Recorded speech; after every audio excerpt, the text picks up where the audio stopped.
بسم الله الرحمن الرحيم. ومن أحسن قولا ممن دعا إلى الله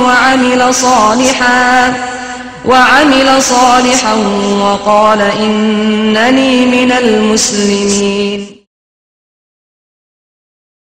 يا أيها الذين آمنوا إذا تداينتم بدين إلى أجل مسمى فاكتبوه وليكتب بينكم كاتب بالعدل ولا يأب كاتب أن يكتب كما علمه الله فليكتب وليملل الذي عليه الحق وليتق الله ربه ولا يبخس منه شيئا فإن كان الذي عليه الحق سفيها أو ضعيفا أو لا يستطيع أن يمل هو فليملل وليه بالعدل واستشهدوا شهيدين من رجالكم فإن لم يكونا رجلين فرجل وامرأتان ممن ترضون من الشهداء أن تضل إحداهما فتذكر إحداهما الأخرى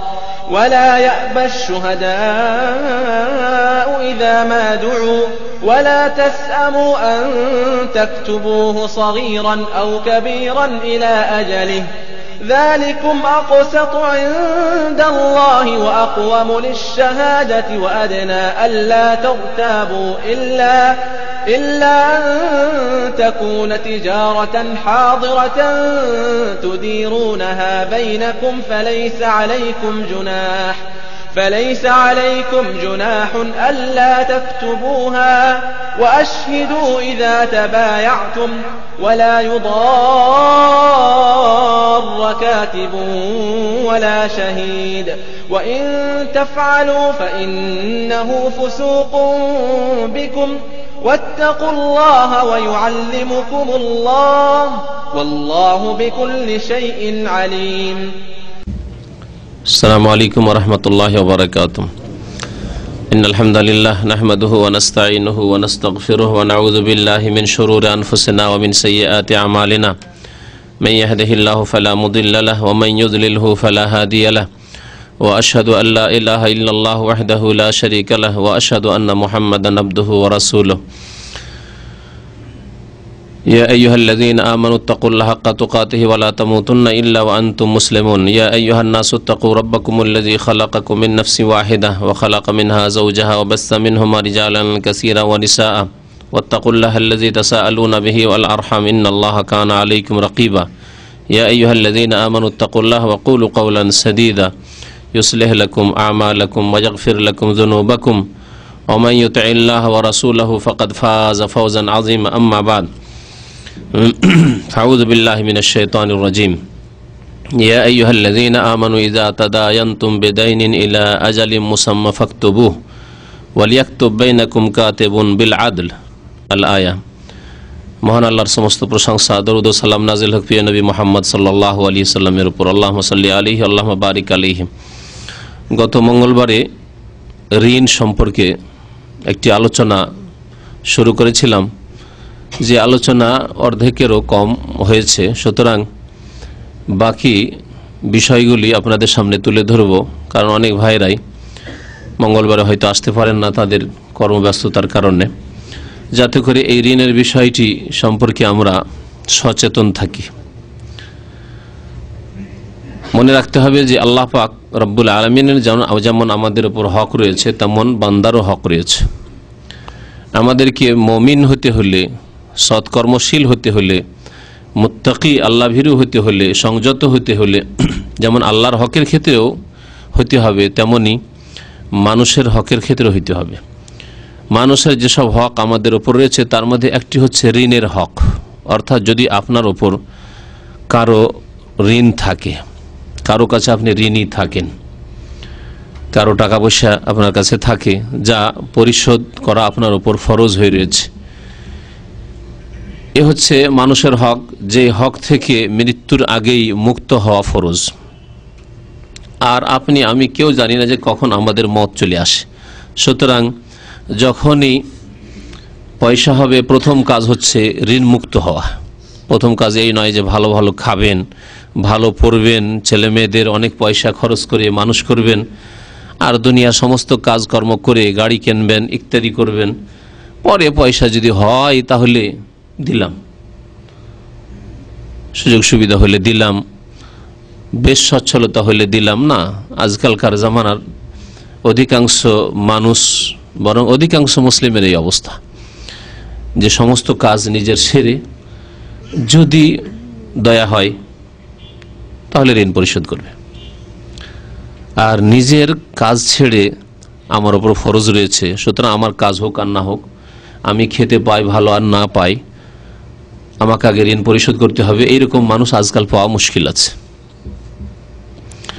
আমার ওপর ঋণ আছে, সুতরাং আমার জমি বিক্রি করে হলেও দিতে হবে, এইরকম মানুষ পাওয়া আজকাল মানে হয়তো যাবে না। কিন্তু এটি হচ্ছে দ্বীন ইসলাম, যে আপনার ওপর ঋণ আছে, মানুষের হক আছে, সুতরাং যে কোনো অবস্থাতে আপনাকে ঋণ পরিশোধের চেষ্টা করতে হবে। যদিও আপনাকে কিছু সময় খিদায় থাকতে হয়, ছেলে মেয়ে নিয়ে একটু কষ্ট করে চলতে হয়, তবুও আপনাকে ঋণ পরিশোধ করতে হবে, কারণ আল্লাহ পাক মানুষের হক মাফ করবেন না। আল্লাহ তাঁর নিজের হক ইচ্ছা করলে মাফ করে দেবেন। ওয়াগফিরু মা দুনা যালিকা লিমান ইয়াশা, শিরকের পরে বাকি গুনাহগুলি মানে আল্লাহর হকের ক্ষেত্রে যে গুনাহগুলি রয়েছে সেই গুনাহগুলি যাকে চাইবেন আল্লাহ মাফ করে দেবেন, কারণ আল্লাহর হক, আল্লাহর ইচ্ছা হলে আল্লাহ মাফ করে দিতে পারেন। নবী করিম সাল্লাল্লাহু আলাইহি ওয়াসাল্লামের হাদিস ওবাদা ইবনে সামিত রাদিয়াল্লাহু তাআলা আনহু বর্ণনা করেছে, সহিহ বুখারীতে রয়েছে, খুব বড় হাদিস, তার একটি অংশ, যদি কেউ গুনহার অবস্থায় মারা যায় ফাহুয়া ইলাল্লাহ, আল্লাহর হকের ক্ষেত্রে কেউ গুনহার অবস্থায় মারা যায় শিরক ছাড়া আল্লাহর হকের ক্ষেত্রে, ইনশা আযাবাহু ওয়া ইনশা গাফারা লাহু, আল্লাহ চাইলে শাস্তি দেবেন, কারণ গুনাহ করেছো আল্লাহ শাস্তি দেবেন, ওয়া ইনশা গাফারা লাহু, আর যদি আল্লাহর মর্জি হয় তাহলে আল্লাহ মাফ করে দেবেন আল্লাহর হকের ক্ষেত্রে। কিন্তু বান্দার হকের ক্ষেত্রে না, আল্লাহ মাফ করবেন না যতক্ষণ পর্যন্ত ওই মানুষ আপনাকে মাফ না করবে। ঋণের বিষয়টি বান্দার যেসব হক রয়েছে, অনেক হক রয়েছে বান্দার আপনার আমার ওপর, তার মধ্যে একটি হক হচ্ছে ঋণ। যদি আপনি কারো কাছে ঋণী থাকেন, ঋণের সম্পর্কে বেশ কিছু আলোচনা হয়ে গেছে, বাকিগুলি আপনাদের সামনে পেশ করব। আল্লাহ পাক রব্বুল আলামিন সূরা বাকারা আয়াত নম্বর 282-তে, অর্থাৎ সূরা বাকারার শেষ দিকে একেবারে একটি বড় আয়াত রয়েছে, যে আয়াতটি কোরআনে কারীমের সবচেয়ে বড় আয়াত, যে আয়াতের নাম তাফসীরকারদের ভাষায় আয়াতুল মুদায়ানা, মানে ঋণ করজ, ঋণ আদান প্রদানের আয়াত, ঋণ আদান প্রদানের নীতিমালা সংক্রান্ত আয়াত, সবচাইতে বড় আয়াত কোরআনে কারীমের। এ হচ্ছে আয়াতুল মুদায়ানা, ঋণ বা দাইনের আয়াত। আল্লাহ পাক তার শুরুতে ইরশাদ করেছেন, ইয়া আইয়ুহাল্লাযীনা আমানু, হে মুমিনগণ, ইযা তাদায়ানতুম বিদাইনিন ইলা আজালিম মুসাম্মা, যখন তোমরা কোনো ঋণের আদান প্রদান করবে, তাদায়ানতুম বিদাইনিন, ঋণ করজের আদান প্রদান করবে, ইলা আজালি মুসাম্মা, আল্লাহ বলছেন সেটি হবে নির্দিষ্ট সময়ের জন্য। এখানে আমাদের ভুল রয়েছে। আমরা আজকাল, আমার মনে হয় হাত একটিও লোক উঠাতে পারবেন না যদি জিজ্ঞাসা করি যে আপনারা যা ঋণ দেন, তো এই কথা বলে দেন যে কতদিনের জন্য নিচ্ছেন। হয়তো এক দুজনকে হইতে পারে যার সম্পর্কে দেখছেন যে এ খুব ভারী, হয়তো দেবে কি দেবে না, কখন দেবে। কিন্তু এমনি বন্ধু বান্ধবের মাঝে, আত্মীয় স্বজনদের মাঝে আপনজনদের মাঝে যে ঋণের আদান প্রদান করছেন, তখন কি সময় নির্ধারিত করে দেন? আছে এরকম লোক?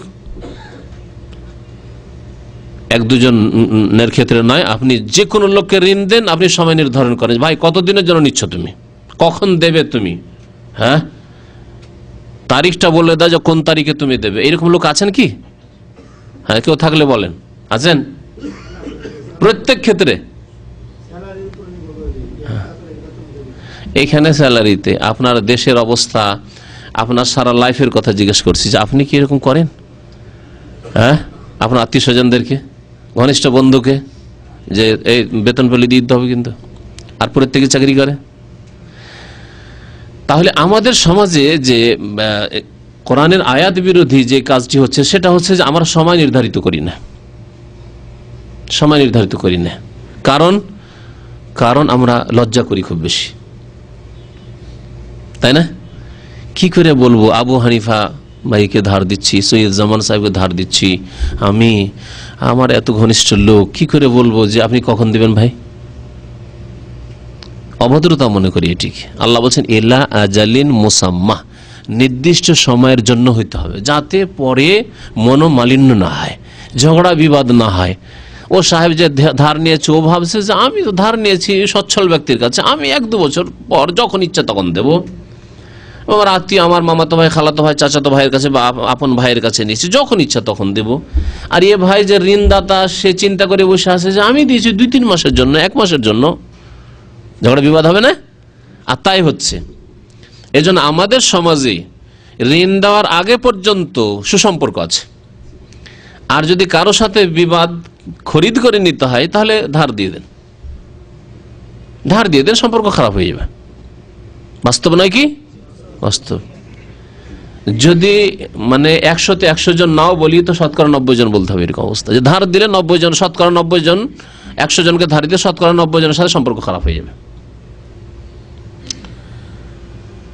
অথবা আগামীতে আর ধার দিতে পারবেন না, আদান প্রদান চলবে না। আল্লাহ পাক বলছেন ইলা আজালি মুসাম্মা, নির্দিষ্ট সময়ের জন্য ধার দাও। বলে দেন, আচ্ছা এই যে নির্দিষ্ট সময়ের কথা আপনি বলবেন, যিনি ধার নিচ্ছেন তার মনে এইরকম কোন রকমের কষ্ট নেওয়াও মোটেই জায়েজ নয়, বরং তিনি বলবেন যে ভাই আমি 1 মাসের জন্য নিচ্ছি, 2 মাসের জন্য নিচ্ছি, আমি 6 মাস 1 বছর নিচ্ছি। তিনি এ সময় নির্ধারিত করে দেন, কারণ আল্লাহ বলছেন ইলা আজালি মুসাম্মা, 2 পক্ষ থেকে হওয়া উচিত। আল্লাহ পাক তারপরে দ্বিতীয় নীতিমালা বলছেন ফাকতুবুহু, যখন দেবে তা লিখে নাও। কি লিখবেন বলুন তো, কি লিখবেন? হ্যাঁ, তারিখ মানে কত তারিখে দিলাম, কোনটা তারিখ? হ্যাঁ, একটা করে বলেন। প্রথম লিখবেন যে তারিখ, কত তারিখে দিলাম, কত তারিখে পরিশোধ করবেন, ভালো কথা। হ্যাঁ, আর পরিমাণ শুধু তারিখ লিখে রাখলেন আর পরিমাণ লিখা নেই, চলবে? ঝগড়া হইতে পারে, ভুলে যেতে পারে। আমি এমন লোক জানি যে ধার নেওয়ার পরে ভুলে গেছে পরিমাণ, বা দিয়ে দিচ্ছি বলছে, লিখা নেই, কিছু নেই, বলছে আমি দিয়ে দিচ্ছি, বলছে আসলে দেয়নি। অথচ দুইজনেই দিনদার, এমন নয় যে একজন বেঈমান তার মধ্যে। কিন্তু ফানাসিয়া আদম আলাইহিস সালাম আমাদের প্রথম পিতাই ভুলে গেছেন, তা আমরা তো ভুলতেই পারি, ভাবছেন দিয়ে দিচ্ছি কিন্তু আসলে দেননি হয়তো, অথবা দিয়ে দিয়েছেন আসলে, কিন্তু যে লেনেওয়ালা সে বলছেন না, ভুলে গেছে আসলে সে যা আমাকে দিয়ে দেওয়া হয়েছে। 2 পক্ষ থেকে হইতে পারে। এছাড়াও হঠাৎ করে মওত হয়ে যেতে পারে, মারা গেলেন, জানেন না আপনার পরিবার পরিজন, দেবে? 1 পয়সা দেবে না। গিয়ে বলেন যে এই যে মারা গেছে, আপনার ভাই মারা গেছে বা আপনার ছেলে মারা গেছে, তার কাছে আমি 10,000 টাকা পাবো, দেবে? দেবেন না, আমরা জানি না। সুতরাং আল্লাহ পাক রব্বুল আলামিন এইরকম বহু হিকমতের জন্য ফাকতুবুহ, পরিমাণ লিখে রাখো, কত টাকা দিলে, সে টাকা না রিয়াল না ডলার না অন্য কিছু, কি ধার দেওয়া দিয়ে হইলো, কি বস্তুটি ছিল, তারপরে তারিখ, কত তারিখে নিলে কত তারিখে দেবে, এর উপরে সাক্ষী আল্লাহ পাক রাখতে বলেছেন, সাক্ষীও রাখবে। এবং আজকাল যদি লেখা পরিচিত হয়, তার হাতে লেখা যে ঋণ নিচ্ছে পরিচিত লেখা হয়, আর তার স্বাক্ষর জানা স্বাক্ষর হয়, তাহলে আরো ভালো, এবং সাক্ষী থাকবে শরীয়তে, কারণ সাক্ষীর বড় গুরুত্ব রয়েছে শরীয়তে। নবী করিম সাল্লাল্লাহু আলাইহি ওয়াসাল্লাম বলেছেন আল বাইয়িনাতু আলাল মুদ্দাই, যে দাবিদার হবে তাকে সাক্ষী পেশ করতে হবে। একজন লোক দাবি করেছে আমি আব্দুল্লাহর কাছে 10,000 টাকা পাবো, তাহলে তাকে সাক্ষী পেশ করতে হবে। আল বাইয়িন আলাল মুদ্দাই, আপনি দাবি করেছেন যে 10,000 টাকা পাবো, তার মানে সাক্ষী দিতে হবে আপনাকে। ওয়াল ইয়ামিনু আলা মান আনকারা, আর ও বলছে যে না, আব্দুল বলছে না আমার কাছে পাবে না, আমি তার কাছে ধার নেইনি, অথবা নিয়েছিলাম দিয়ে দিয়েছি। ওয়াল ইয়ামিনু আলা মান আনকারা, সে যদি অস্বীকার করে তাহলে সে আল্লাহর শপথ করে বলবে, আল্লাহর শপথ করে বলছি। তাহলে প্রথম ব্যক্তি যদি সাক্ষী না দিতে পারে, তখন সাক্ষী পেশ করতে পারলো না, তখন তাকে কসম করতে বলা হবে। কিন্তু সাক্ষী পেশ করে দিলে আর কসম করা চলবে না। এইদিকে 2 সাক্ষী পেশ করে দিয়েছে, 2 জন মুসলিম ভালো ধার্মিক মানুষ, নামাজি মানুষ, ফাসেক নয়, আর তারপরে সে কসম করছে না, এই কসম চলবে না। যখন সাক্ষী পেশ করতে পারলো না, কিন্তু দাবি বিনা সাক্ষীতে দাবি করেছে আমি 10,000 টাকা পাবো, তখন ওয়ালিয়ামিনু আলা মান আনকার, অন্য হাদিসে ওয়ালিয়ামিনু আলাল মুদ্দা আলাইহি, যার ওপর দাবি করা হয়েছে বা যে ব্যক্তি অস্বীকার করছে সেই ব্যক্তি কসম করে শপথ করে মুক্ত হয়ে যাবে। আল্লাহর কসম করে বলছি আমাকে সে টাকা ধার দেয়নি, অথবা আমাকে দিয়েছিল আমি পরিশোধ করে দিয়েছি। লিখিত থাকলে, সাক্ষী থাকলে এসব সমস্যার সম্মুখীন কখনো হবেন না। আল্লাহ পাক ফাকতুবু ওয়ালিয়াকতু বাইনাকুম কাতিবুন বিল আদল, ন্যায়সঙ্গতভাবে তোমাদের মাঝে একজন ক্লার্ক কাতিব যেন লিখে রাখে। আয়াত খুব বড় রয়েছে, আর ওই দিকে যাচ্ছি না। তো বাকি আলোচনাগুলি এই ঋণ সম্পর্কে শেষ করি। ঋণ সম্পর্কে যেখানে পৌঁছেছিলাম আলোচনা, সেটা হচ্ছে যে ঋণী ব্যক্তি যদি ঋণগ্রস্ত অবস্থায় ঋণের বোঝা নিয়ে মারা যায়, তাহলে তার জানাজা বিশেষ করে সৎ লোকেরা, ওলামায়ে কেরাম, এলাকার যারা পরহেজগার লোক, মুত্তাকি লোক, নেতৃস্থানীয় ব্যক্তি, তারা পড়বে না, যাতে করে এই রকম বহু ঋণী সমাজে রয়েছে তারা সতর্ক হয়ে যায় যে আমরাও যদি এই ঋণের বোঝা নিয়ে মারা যাই, তাহলে অমুক ব্যক্তির ওপর ঋণ ছিল, আমাদের দেশের আলেমরা নামাজ পড়েননি, জানাজা পড়েনি, আমাদের দেশের মুরব্বী পরহেজগার লোকের, আল্লাহওয়ালা লোকেরা নামাজ পড়েনি, আমাদের দেশের নেতৃস্থানীয় ব্যক্তি যারা সৎ লোক তারা নামাজ পড়েনি জানাজার। ওকে একবার সাধারণ ফাসেক ফাজেল লোকেরা কোন রকম জানাজা পড়ে তাকে দাফন করে এসছে। সতর্ক হবে যে আমারও পরিণাম এমনটা না হয় যাতে। সেই জন্য বিশিষ্ট ব্যক্তিরা জানাজা পড়বেন না। নবী করিম সাল্লাল্লাহু আলাইহি ওয়াসাল্লাম যেমন জানাজা পড়তেন না, এই মর্মে বেশ কিছু হাদিস রয়েছে। নবী করিম সাল্লাল্লাহু আলাইহি ওয়াসাল্লাম থেকে আবু হুরায়রা রাদিয়াল্লাহু তাআলা আনহু বর্ণনা করছেন যে আন্না নবী সাল্লাল্লাহু আলাইহি ওয়াসাল্লাম قال, নবী সাল্লাল্লাহু আলাইহি ওয়াসাল্লাম ইরশাদ করলেন, মা মিন মুমিনিন ইল্লা ওয়া আনা আউলা বিহি ফিদ দুনিয়া ওয়াল আখিরাহ। নবী করিম সাল্লাল্লাহু আলাইহি ওয়াসাল্লাম ইরশাদ করলেন যে কোনো মুমিনের আমি সবচাইতে নিকটবর্তী।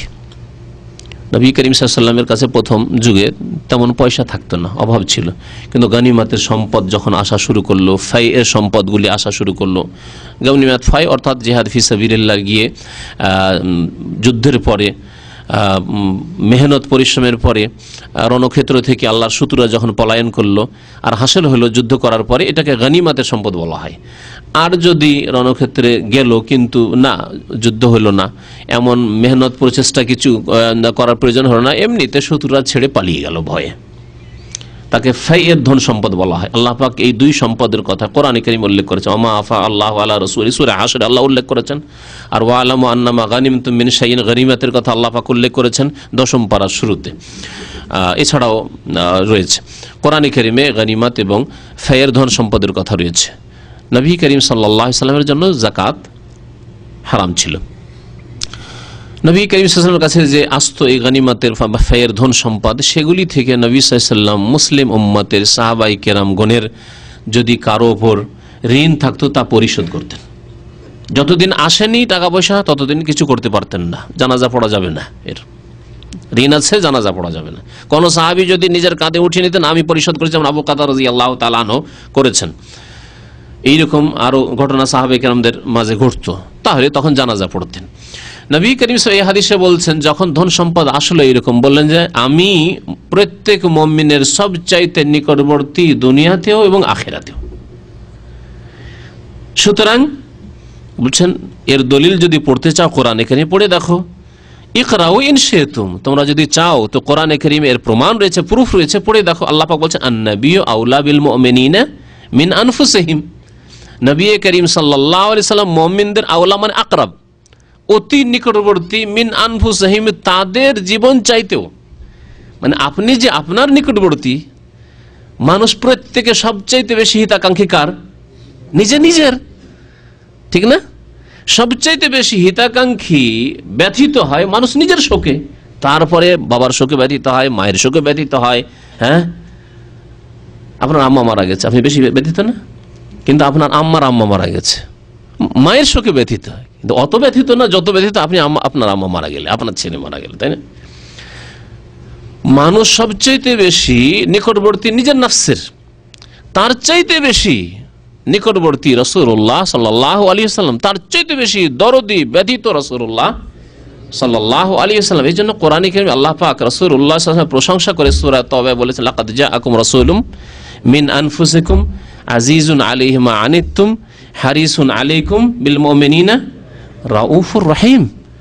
আল্লাহ পাক কোন নবী সম্পর্কে আল্লাহ পাকের যে গুণ সেই গুণ উল্লেখ করেননি, যেভাবে মুহাম্মদুর রাসূলুল্লাহ সাল্লাল্লাহু আলাইহি ওয়াসাল্লাম রাহমাতুল লিল আলামিন, বিশ্বজাহানের করুণা রহমত, তার সম্পর্কে বলেছেন। আল্লাহ পাকের নাম রাউফ, নবীকে এখানে রাউফ বলা হয়েছে। আল্লাহ পাকের নাম রাহিম, নবীকেও কি বলা হয়েছে? রাহিম বলা হয়েছে। কিন্তু আল্লাহ পাকের ক্ষেত্রে যখন গুণ বলবো তখন আল্লাহ পাকের মতো যেমন প্রযোজ্য, তার রহমত যেমন সবকিছুকেই শামিল, তেমন তার রাহিম হওয়া, তার রাউফ হওয়া, স্নেহশীল হওয়া, আর নবী করিম সাল্লাল্লাহু আলাইহি সাল্লামের জন্য যেমন উপযোগী হয় তেমন, দুটো একই রকম নয়। যেমন আপনার ছোট একটি সন্তান আছে, শিশু 6 মাসের, 1 বছরের, আপনিও মায়া করেন আর আপনার ছেলেগুলো মায়া করে, বড় ছেলেও আছে, মেয়ে আছে, ওরাও মায়া করে। দুটো কি সমান? বান্দার মধ্যে সমান না। আপনি আপনার ছেলেকে যেভাবে ভালোবাসেন, আপনার বড় ছেলে ওই ছোট ছেলেকে ওইভাবে ভালোবাসে? কখনো ভালোবাসে না, হতেই পারে না অতটুকু। কিন্তু আপনিও ভালোবাসেন, আপনার ছেলে মেয়েরাও ওই ছোট বাচ্চাটিকে ভালোবাসে। তাহলে সৃষ্টির ভালোবাসায়, সৃষ্টির দয়ায়, সৃষ্টির স্নেহশীল হয় যদি এত পার্থক্য হয় এক সৃষ্টির অন্য সৃষ্টি থেকে, তাহলে সৃষ্টি এবং স্রষ্টার মাঝে কত পার্থক্য হইতে পারে? মুহাম্মদ রাসূলুল্লাহ সাল্লাল্লাহু আলাইহি ওয়াসাল্লাম দয়া, আর আল্লাহ পাক যিনি মুহাম্মদ রাসূলুল্লাহ সাল্লাল্লাহু আলাইহি ওয়াসাল্লাম রব, তার দয়ায়, রহমতে এবং তার স্নেহশীল হয়, কত পার্থক্য হইতে পারে? আসমান জমিনের চাইতে অনেক বেশি পার্থক্য। কখনো এরকম ভাবেন না যে বিল মুমিনিনা রাউফুর রহিম, নবী সাল্লাল্লাহু আলাইহি ওয়াসাল্লাম মুমিনদের সাথে স্নেহশীল এবং রহিম, দয়ালু, তার মানে আল্লাহর কাছে যেমন চাইবো নবীর কাছে চাইবো না, মুশরিক হয়ে যাবেন, শিরক।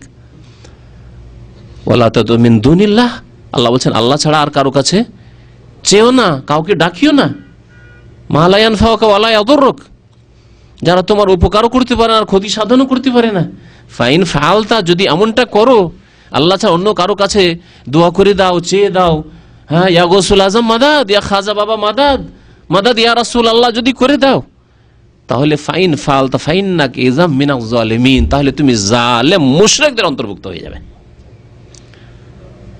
রাসূলুল্লাহ সাল্লাল্লাহু আলাইহি ওয়াসাল্লাম দয়ালু ছিলেন নিঃসন্দেহে, কিন্তু তার দয়া যেমন সৃষ্টির সেরা মানুষের দয়া হয়, মানুষের দয়া, রবের দয়া, আল্লাহ পাকের দয়া যেমন রবের দয়া হয়, আল্লাহ পাক সৃষ্টিকর্তার দয়া হয়। নবী সাল্লাল্লাহু আলাইহি ওয়াসাল্লাম বলছেন যে এর দলিল আন-নবী আউলা বিল মুমিনিনা মিন আনফুসিহিম, নবী করিম সাল্লাল্লাহু আলাইহি ওয়াসাল্লাম মুমিনদের অত্যন্ত নিকটবর্তী, তাদের জীবন তাদের প্রাণ চাইতেও। ফাআইয়ুমা মুমিনিন মাতা, সুতরাং যে কোনো মুমিন মুসলিম যদি মারা যায়, ওয়া তারাকা মালান, আর ধন সম্পদ ছেড়ে যায়, কোন মুসলিম কোন সাহাবী মারা গেছেন আর টাকা পয়সা ধন সম্পদ জমি জায়গায় ছেড়ে গেছে, কে নেবেন? রাসূলুল্লাহ সাল্লাল্লাহু আলাইহি ওয়াসাল্লাম। আমি যে নিকটবর্তী বেশি, নিয়ে নেবেন? বলছেন না না না, নেব না, দেব।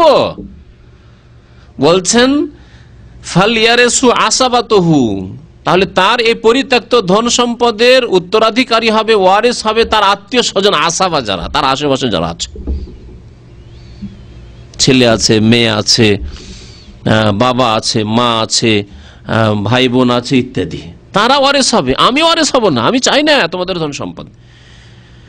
মান কানু, যে কেউ থাকা আত্মীয় স্বজন, অমান তারাকা দাইনান আও দায়াআন, কিন্তু কোন ব্যক্তি যদি ঋণ ছেড়ে যায়, মারা গেছে, টাকা পয়সা কিছু ছেড়ে যায়নি, পরিত্যক্ত ধন নেই, ঋণ ছেড়ে গেছে, মানে ওর ওপর ঋণ আছে, অথবা এমন অসহায় ব্যক্তিদের ছেড়ে গেছে, ইয়েতিম, 1 বছরের ছেলে, 6 মাসের ছেলে মেয়ে, 2 বছরের, বৃদ্ধ মা বাবা, তাদের খাবার দেওয়ার কেউ নেই, দয়ান, যাদের নষ্ট হয়ে যাওয়ার আশঙ্কা আছে, এই লোকটি মরে যাওয়ার পরে আর উপায় নেই উপার্জনের, কেউ তাদের জন্য উপার্জন করার নেই, এখন দেখাশোনা কে করবে? এই ছোট ছোট শিশুদের, এই বিধবার, তাদেরকে উদ্দেশ্য করা হয়েছে দয়ান বলে। যদি কেউ ঋণ ছেড়ে যায়, ঋণ পরিশোধ করতে পারেনি, অথবা এমন অসহায়দেরকে ছেড়ে গেছে যাদের উপার্জনের কোনো ব্যবস্থা নেই, ফালিয়াতিনি, তারা যেন অবশ্যই আমার কাছে আসে, আসো আমার কাছে, ফাআনা মাওলাহু, আমি তাদের অভিভাবক, আমি তাদের অভিভাবক বলি, আমি তাদের ওপর খরচ করব, ব্যয় করব। আমি তাদের ব্যয় বহন করব, আমি তাদের ঋণ পরিশোধ করব। রাসূলুল্লাহ সাল্লাল্লাহু আলাইহি ওয়াসাল্লাম ধন সম্পদ গনিমত আর ফায়ের আসার পরে যাদের উপর ঋণ থাকতো ওই ঋণগুলি পরিশোধ করে দিতেন। এই মর্মেও বেশ কিছু হাদিস রয়েছে। তারপরে আপনাদেরকে দুই একটি দোয়া শেখাবো ঋণ পরিশোধের। ঋণ পরিশোধের জন্য প্রথম গত আলোচনায় বলেছি যে সৎ নিয়ত হইতে হবে, সৎ নিয়ত হইতে হবে, তারপরে দোয়া করতে হবে। সৎ নিয়ত তারপরে দোয়া। কারণ আজকাল কিছু মানুষ আছে, হুজুর দোয়া করবেন, হ্যাঁ আব্বা দোয়া করবেন, মা আমার জন্য দোয়া করিও। যদি বলেন ভাই নামাজ পড়েন, হুজুর দোয়া করিয়েন। নামাজ পড়বে না, ওর জন্য দোয়া করে ওকে নামাজি বানাইতে হবে। চেষ্টা করবে না, মসজিদও যাবে না, ও মেহনত করবে না, সদিচ্ছাও রাখে না, জবরদস্তি ওকে দোয়া করে ওকে নামাজি বানাইতে হবে। কোনোদিন হবে? নবী করিম সাল্লাল্লাহু আলাইহি সাল্লাম শুধু দোয়ার উপর নির্ভর করেছেন না বদর উহুদের মাঠে গেছেন? হ্যাঁ, মসজিদে নববীতে বসে থাকবো, আল্লাহকে এমন করে ডাকবো যে আবু জাহাল ওখানে ধ্বংস হয়ে যাবে, এই কাজ করেছেন নাকি? 150 কিলোমিটার বেশি বদর, তারও বেশি মনে হয়। মদিনা থেকে গিয়েছেন, তারপর আবু জাহাল আসছে মক্কা থেকে, আয় খবর আছে, তারপর ওখানে জিহাদ করেছেন, তারপরে না আল্লাহর গজব এসছে আবু জাহালের ওপর, হ্যাঁ উতবা সাইবা রাবিয়ার ওপর, মক্কার বড় বড় নেতা কাফেরদের ওপর। তো আপনাকে দোয়া করতে হবে, তার আগে সৎ নিয়ত রাখতে হবে নামাজি হওয়ার ক্ষেত্রেও আর ঋণ পরিশোধের ক্ষেত্রে। ঋণ পরিশোধের ক্ষেত্রে সৎ নিয়ত রাখতে হবে। যখন ঋণ নেবেন, আল্লাহ তুমি ঋণ তো নিলাম কিন্তু ঋণ পরিশোধ করার তৌফিক দিও আল্লাহ, সৎ নিয়ত আছে। নবী করিম সাল্লাল্লাহু আলাইহি ওয়াসাল্লামের এই হাদিস আমি শুরুতে শুনিয়েছি যে যেই ব্যক্তি ঋণ নেবে, নেওয়ার পরে তা আদায় করার ইচ্ছা আছে, আদাল্লাহু আনহু, আল্লাহ তার ঋণকে আদায় করে দেবেন, তৌফিক দেবেন, তাকে এমন রাস্তা খুলে দেবেন রিজিকের, আপনার ঋণ পরিশোধ হয়ে যাবে।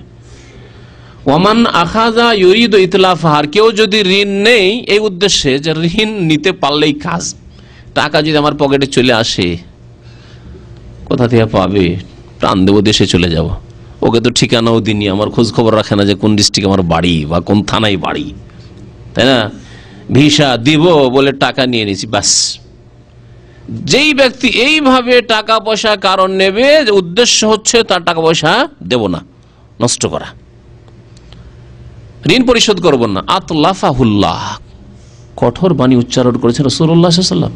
আল্লাহর যদি ভয় থাকে, আল্লাহর আযাব বলে, আল্লাহর পানিশমেন্ট বলে, আল্লাহর গজব বলে দুনিয়া যদি ভয় থাকে, ভয় করা উচিত। আতলাফাহুল্লাহ, তাকে আল্লাহ সর্বনাশ করে দেবেন। তুমি 5000 টাকা কারো সর্বনাশ করলে, তোমাকে আল্লাহ সর্বনাশ করে দেবেন, তোমার পরিবারকে সর্বনাশ করে দেবেন, তোমার ছেলে মেয়েদেরকে সর্বনাশ করে দেবেন, আরাম খেয়ে মরবে ঋণ খেয়ে।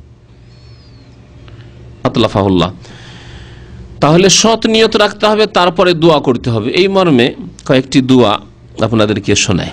আলী রাদিয়াল্লাহু তাআলা আনহু বর্ণনা করছেন যে তার কাছে একদিন একটি কৃতদাস আসলো। নবী সাল্লাল্লাহু আলাইহি ওয়াসাল্লাম জামানায় কৃতদাস ছিল। কৃতদাস অনেক সময় মনিবের সাথে একটা চুক্তি করে নিত, এগ্রিমেন্ট, যে আমি আপনার কাছ থেকে মুক্ত হয়ে যাব। কিভাবে মুক্ত হবে? এমনিতে ছাড়বে? টাকা চায়, টাকা চায়। ঠিক আছে, মুক্ত হবে তো তুমি আমাকে 5000 টাকা দিয়ে দাও বা 10,000 টাকা দিয়ে দাও, দিয়ে মুক্ত হয়ে চলে যাও, আর আমার কাজ করতে হবে, তুমি স্বাধীনভাবে থাকবে। কৃতদাস হলে জায়েজ, কৃতদাস হলে এইরকম, কারণ কৃতদাসের মালিক হচ্ছে তার মনিব। কিন্তু আজকাল কফিলরা যে করছে, আমার কফালা থেকে যেতে হলে 5000 রিয়াল দেও, দিয়ে যাও, এটি হারাম। কারণ যারা কফিলের কাছে কাজে এসছে এরা কৃতদাস নয়।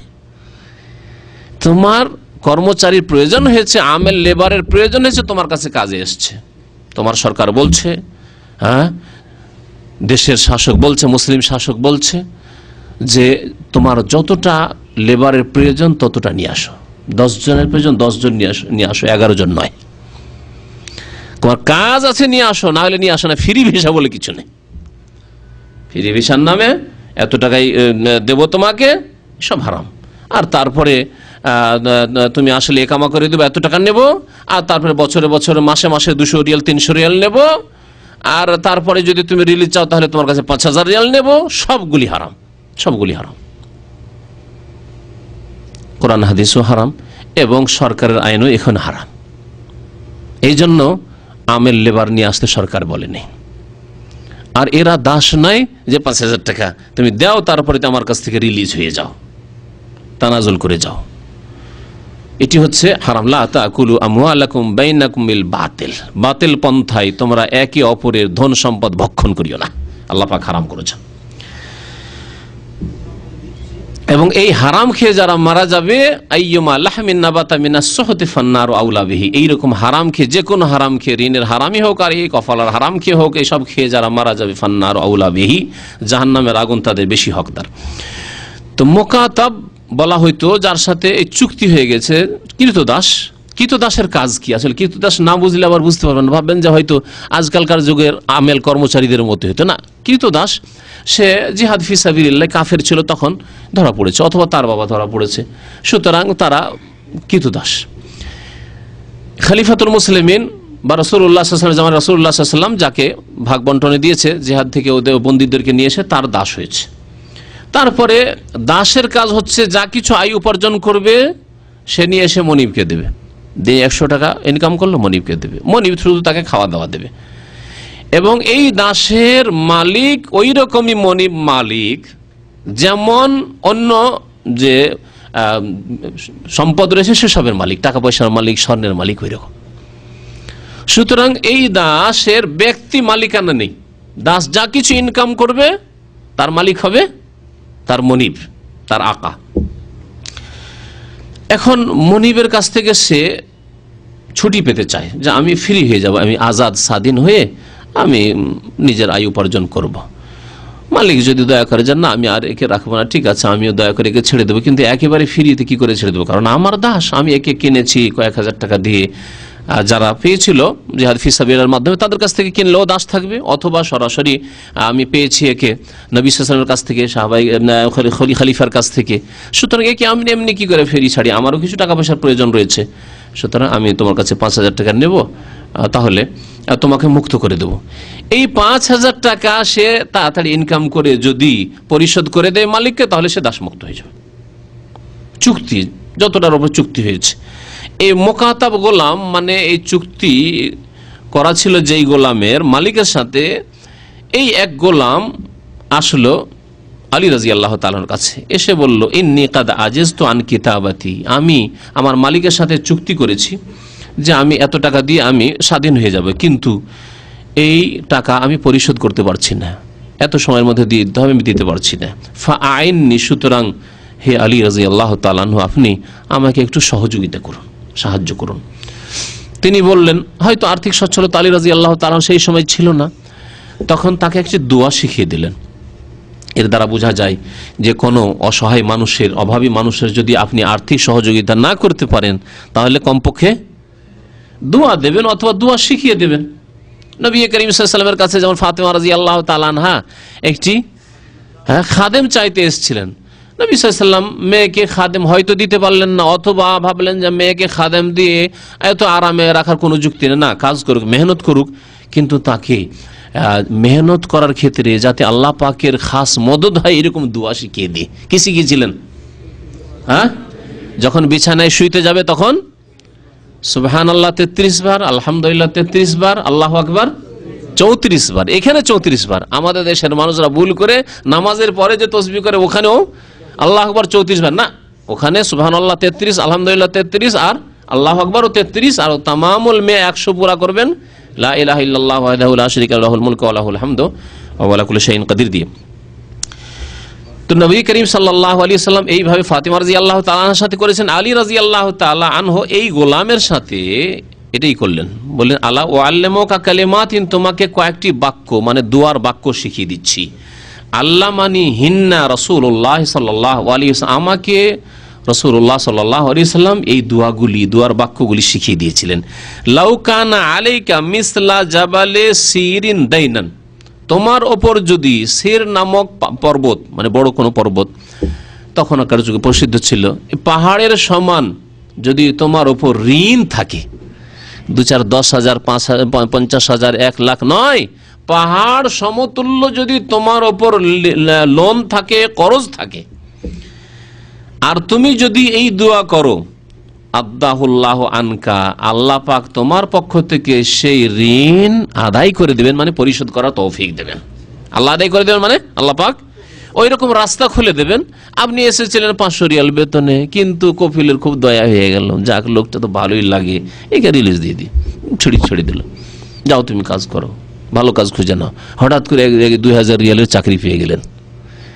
আপনার ইমান দুর্বল, সেই জন্য আল্লাহ যে রিজেক খুলেন মুমিন বান্দা ভালো মানুষের জন্য, যদি সৎ নিয়ত থাকে, ঋণী হয়ে এসছেন, 2-3 লাখ টাকা ঋণ করে এসছেন আপনি বিদেশে, আপনি সৎ মানুষ, আল্লাহ পাক আপনার জন্য রিজিকের দরজা খুলে দিয়েছেন, কিন্তু আপনার অনুভূতি দুর্বল, সেই জন্য হয়তো অনুভব নেই। কিন্তু অনুভূতি থাকলে আপনি হাড়ে হাড়ে টের পাবেন যে সত্যি আল্লাহকে ভয় করলে এবং আল্লাহর উপর ভরসা করলে আল্লাহ পাক যে রিজিকের দরজা খুলে দেন, আল্লাহ পাক যে যথেষ্ট হন, মানে হাসবো, আল্লাহ যথেষ্ট হন, কোরআন কারীমে বলেছেন, কথা সত্য, অনুভব করছেন আপনি। বললেন যে আল্লাহ পাক রব্বুল আলামিন তোমার পাহাড়ের সমান যদি ঋণ থাকে তবু আদায় করে দেবেন। কালা কুল, বললেন আলী রাদিয়াল্লাহু তাআলা, এই দোয়া তুমি বেশি বেশি পড়ো, আল্লাহুম্মা কফিনি বিহালালিকা আন হারামিকা ওয়া আগনিনি বিফাদলিকা আম্মান সিওয়াক। এক বচন দিয়ে এই দোয়াটি হাদিসে আছে। এখানে রমজান মাসে যে আপনারা ওই বেতরে দোয়া করেন, এই দোয়াটি বারবার শুনেছেন, অনেকের হয়তো মুখস্থ হয়ে গেছে, কিন্তু বহু বচন দিয়ে, কারণ অনেক লোকে যেহেতু মুসল্লি নামাজ পড়ছে, এক বচনের সেগাকে এক বচনকে বহু বচন করা যেতে পারে হাদিসের দোয়াগুলি। আল্লাহুম্মা কফিনিকে আল্লাহুম্মা কফিনা, আল্লাহ আমাদের জন্য যথেষ্ট হয়ে যাও, যথেষ্ট করে দাও, বেহালালিকা হালাল রুজি, আন হারামিকা হারাম থেকে বাঁচি, মানে হারাম থেকে বাঁচিয়ে রাখো আল্লাহ, এবং হালাল রুজি আমাদের জন্য যথেষ্ট করো। ওয়া আগনিনা বিফাদলিকা আম্মান সিওয়াক, এবং তোমার অনুগ্রহ পূর্বক তুমি আমাদেরকে সচ্ছল করে দাও, আম্মান সিওয়াক তোমার ছাড়া অন্যদের থেকে, অন্যদের থেকে আমাদের কি করে দাও, অভাব মুক্ত করে দাও, কারো যেন দ্বারস্থ না হয়। তোমার দ্বারে এসেছি, তোমার কাছে চেয়েছি, তুমি আমাকে ঋণ মুক্ত করে দাও, যাতে করে আর কারো দ্বারস্থ না হইতে হয়, কারো মানে কাছে ঋণী না হইতে হয়, কারো সামনে যাতে করে নিজের অভাব অভিযোগ প্রকাশ না করতে হয়। আল্লাহুম্মা কফিনা বিহালালিকা আন হারামিকা ওয়া আগনিনা বিফাদলিকা আম্মান সিওয়াক। অথবা আপনি একাই দোয়া করলে বলবেন আল্লাহুম্মা কফিনি বিহালালিকা আন হারামিকা ওয়া আগনিনি বিফাদলিকা আম্মান সিওয়াক। হাদিসটি মুসনাদ আহমদে রয়েছে, তিরমিজিতে রয়েছে, আল্লামা নাসিরুদ্দিন আলবানী হাদিসটিকে হাসান বলেছেন। ইমাম তিরমিজি ক্বালা আবু ঈসা হাযা হাদিসুন হাসানুন গরীবুন, এই হাদিসটি হাসান, গরীব মানে হাসান। আরেকটি দোয়া রয়েছে নাসাইতে রয়েছে, এবং ইমাম বুখারী রাহমাতুল্লাহ আলাইহি তার একটি কিতাব রয়েছে আল আদাবুল মুফরাদ, তাতে এই হাদিসটি রয়েছে এভাবে দোয়া, এবং হাদিসটি আল্লামা নাসিরুদ্দিন আলবানী সহিহ বলেছেন। দোয়া মানে ঋণ মুক্ত হওয়ার জন্য। অনেক লোকের ঋণ আছে, এখানে বিদেশে এসেছেন, ঋণ হয়তো হয়ে গেছে বিদেশ আসতে গিয়ে, অথবা এমনিতে কোনো কাজে ঋণ হয়ে গেছে। তবে ঋণ থেকে বাঁচার জন্য আমি একটি পন্থা এর আগে উল্লেখ করেছি গত আলোচনায়, তা হচ্ছে যে যতটা আপনার আয় ততটাই ব্যয় করেন, তার একটু কমই করেন। যতটুকু চাদর লম্বা ততটুকু পা লম্বা করিয়েন, তার বেশি লম্বা করিয়েন না। আপনার 500 টাকা বেতন আর মোবাইল খরচ হয় 300 রিয়াল, খাবেন কত টাকা? বলছে আমি 100-150 খাই। আবার যদি সিগারেট খোর হয়, বিড়ি খোর হয়, জর্দা খোর, পান খোর হয়, তা তো মুশকিল আরো, তাই না? তাহলে কোথা থেকে বরকত আসবে? এক তো হারাম খাচ্ছেন, বিড়ি সিগারেট জর্দা তামাক দিয়ে হারাম খাচ্ছেন, তারপরে আপনার যদিও মোবাইল টেলিফোন হালাল, কিন্তু আপনার জন্য 500 টাকা 700 টাকা বেতন, আর নতুন বিয়ে করে এসছেন। আমি কিছু লোক জানি যাদের 500 থেকে 1000 শুধু মান্থলি বিল আসে, বিবির সাথে, নতুন বিবির সাথে বিয়ে করে এসে 2-4-6 মাস বা 1 বছর হয়েছে। নতুন কেন, 2 বছর 3 বছর 5 বছরে বিয়ে করা লোকের আমার কাছে রেপিড আছে, যারা প্রবাসী, তাদের নাকি 500 রিয়াল শুধু মাসে স্ত্রীর সাথে টেলিফোনই খরচ হয়। তো এই শ্রেণীর লোকেরা বেকুফ, তাদের হুঁশ নাই যে আমার চাদর কত লম্বা, দিল পা লম্বা করে, পা লম্বা করতে থেকে তার ইজ্জতি খুলে যাচ্ছে, পা শুধু খুলে তার ইজ্জতি খুলে যাচ্ছে, লজ্জা স্থান খুলে যাওয়ার আশঙ্কা। খবরদার, এইরকম হলে কখন আল্লাহ পাক ঋণ মুক্ত করবেন না।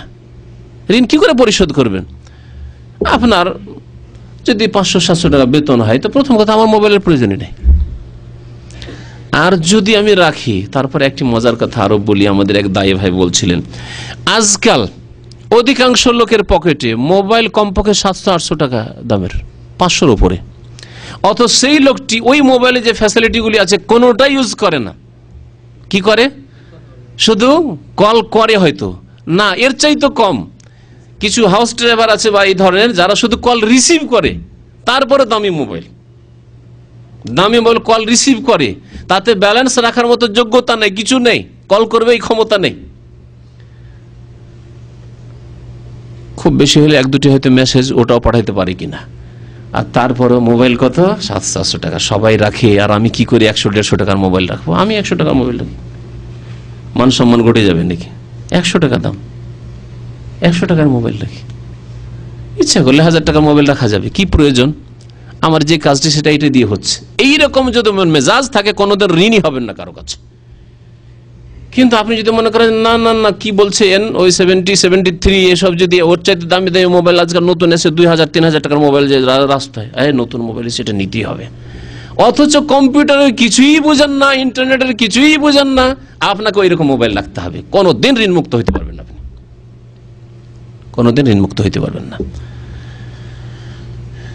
আল্লাহ পাক রব্বুল আলামিন যেন আমাদেরকে বুঝার তৌফিক দান করেন এবং ঋণ মুক্ত করেন। আনাস বিন মালিক রাদিয়াল্লাহু তাআলা আনহু বর্ণনা করছেন যে নবী করিম সাল্লাল্লাহু আলাইহি ওয়াসাল্লাম খুব বেশি বেশি এই দোয়াটি পাঠ করতেন, নবী সাল্লাল্লাহু আলাইহি ওয়াসাল্লাম। অথচ এই দোয়া পাঠ করতেন, আল্লাহর কাছে আশ্রয় চাইতেন এইসব বিপদ থেকে। ইউকসিরু আন ইয়াকুল, খুব বেশি বেশি এই দোয়া করতেন কি? আল্লাহুম্মা ইন্নী আউযু বিকা মিনাল হাম্মি ওয়াল হাজান, আল্লাহ দুশ্চিন্তা থেকে আমি তোমার আশ্রয় কামনা করছি, মানে দুশ্চিন্তা থেকে মুক্ত রাখি।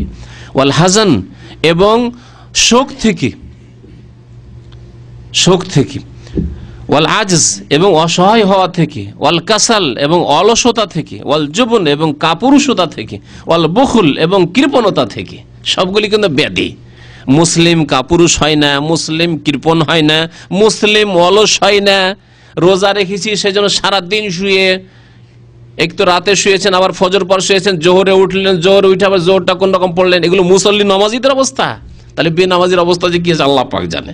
এক শ্রেণীর নামাজি লেজি, রোজা রাখা মানে সারাদিন ওকে ঘুমাইতে হবে, সারাদিন ঘুমাইতে হবে, জোহর পর্যন্ত ঘুমিয়েছে, আর ঘুম টেনে নিয়ে আসে। আমার এটা অভিজ্ঞতায় বলছি, লোকজনকে দেখে, আমি অত যদিও ঘুমাই না, কিন্তু লোকজন যাদেরকে দেখেছি ওইরকম একটানা ঘুম দিতে। মদিনা ইউনিভার্সিটিতে এক ছাত্র ছিল, খুব প্রসিদ্ধ ছিল, ইন্ডিয়ান এক ছাত্র। ও বুধবারে ঘুমাইতো, আউযুবিল্লাহ, আল্লাহ পাক এইরকম জীবন থেকে পানাহাতে রাখে যেন, বলেন আমিন। বুধবারে ক্লাস করে এসে ঘুমাইতো, আর শুক্রবারে জুমা পড়ার জন্য উঠতো। খুব প্রসিদ্ধ ছিল। আল্লাহ পাক জানে এর উত্তর সেই দেবে আল্লাহ পাকের কাছে। জিজ্ঞাসা করলাম যে তাহলে ও খাওয়া দাওয়া কিছু করতো না? বলতো যে 2-4-5-10টা জুস আর ওই হালিব দুধগুলো এনে রাখতো, দুধের প্যাকেট এনে রাখতো। ওই ঘুমের অবস্থায় চোখটা খুলে টান দিয়ে একটা জুস খেয়ে নিলে, একটা হয়তো এই করলো, কি বলছে, একটা দুধ খেয়ে নিল, এই করে। আল্লাহু আকবার, আস্তাগফিরুল্লাহ।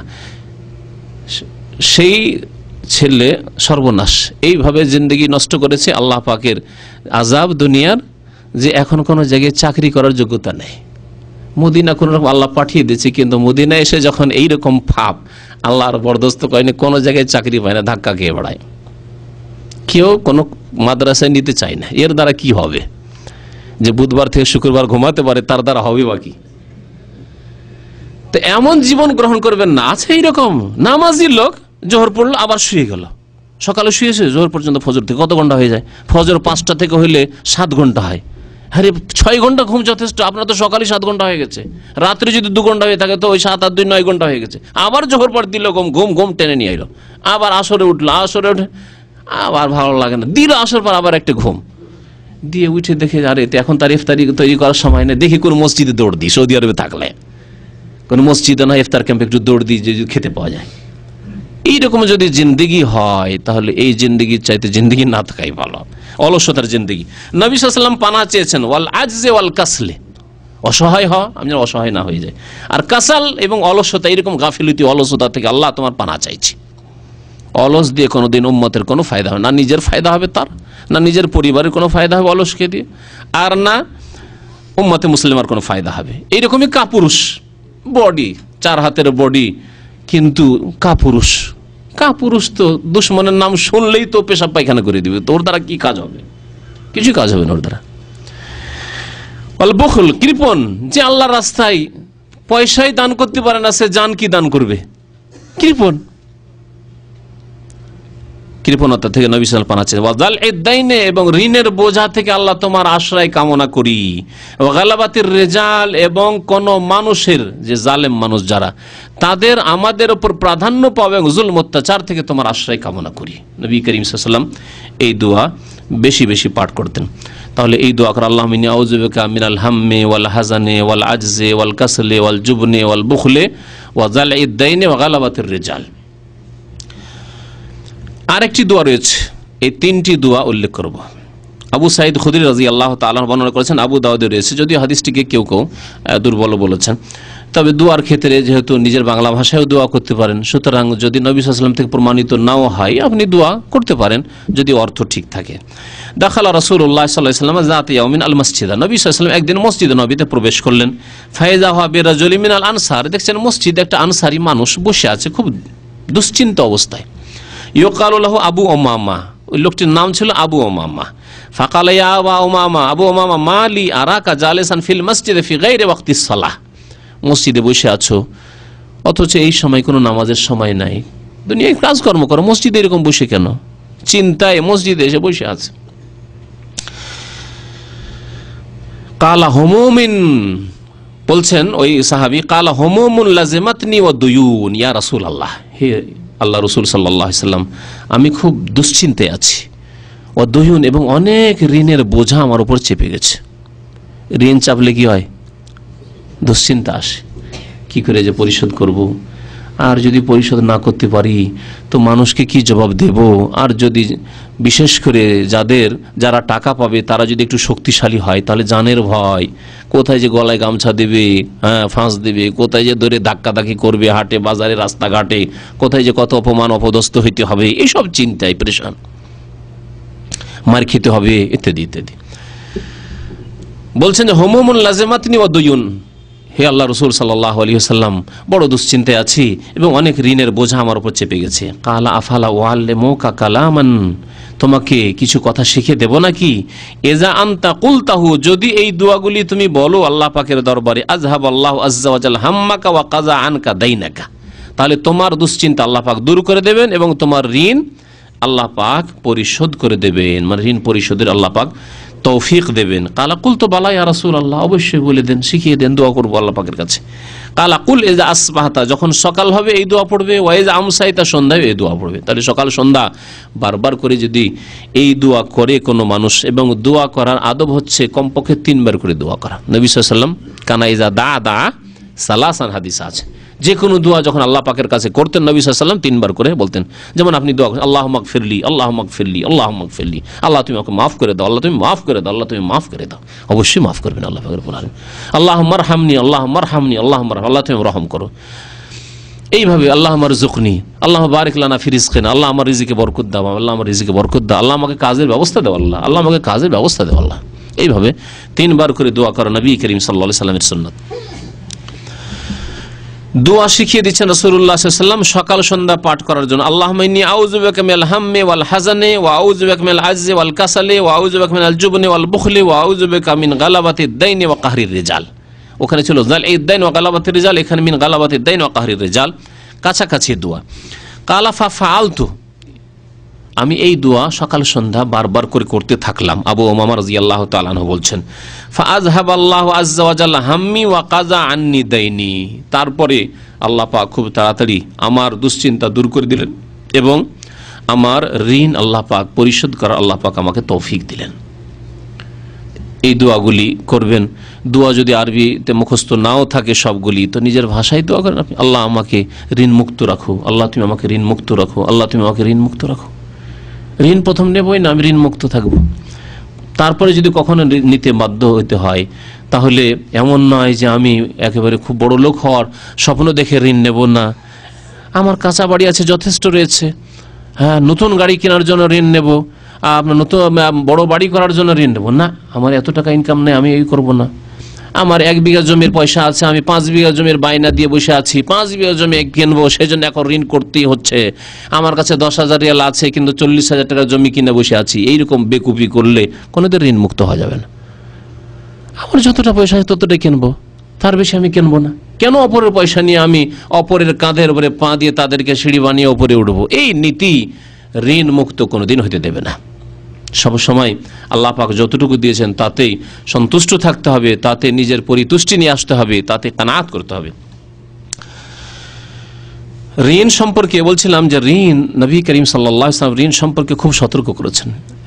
একজন সাহাবীর ঘটনা, সাদ ইবনুল আথওয়াল বলছেন যে আমার ভাই মারা গিয়েছিল, ওয়া তারাকা সালাসা মিয়াত দিনার ওয়া তারাকা উলদান সিগারান, 300 দিনার ছিল, ছোট ছোট বাচ্চা ছিল। ফাআরাদতু আন উনফিকা আলাইহিম, এতিম ছিল আমার ভাইয়ের সব ছেলেরা, তো আমি চাইলাম যে তাদের ব্যয় বহন আমি করব। ফাকাল রাসূলুল্লাহ সাল্লাল্লাহু আলাইহি ওয়াসাল্লাম ইন্না আখাকা মাহবুসুন বিদাইনি ফাকদি আনহু, নবী সাল্লাল্লাহু বলেন যে তোমার ভাইয়ের উপর ঋণ আছে, সুতরাং ঋণ পরিশোধ করো আগে। তুমি ইয়াতিম ভাতিজাদের, ভাস্তেদের দেখাশোনা করবে, তাদের ব্যয় বহন করবে, তার আগে তোমার ভাইয়ের ঋণ আছে, সে ঋণ পরিশোধ করো। আজকালকার জামানায় ঋণ থাকলে অ্যাভয়েড করবেন ঋণকে। ঋণের কোনো পরোয়া নেই। ভালো ভালো স্কুলে আপনি ছেলেকে পড়াচ্ছেন, মাসে 5,000 10,000 টাকা খরচ করে ইংলিশ মিডিয়ামে পড়ে আমি ডাক্তার ইঞ্জিনিয়ার তৈরি করবো, অথচ আপনার উপর ঋণ আছে, আপনার ঋণেরই খবর নাই, তো আপনার ভাইয়ের ঋণ কি পরিশোধ করবেন? নবী সাল্লাল্লাহু বললেন যে তোমার ভাইয়ের ঋণ আগে পরিশোধ করো। কালা ফাযাহাবতু ফাকাযাইতু আনহু, আমার ভাইয়ের ঋণগুলি পরিশোধ করে দিলাম।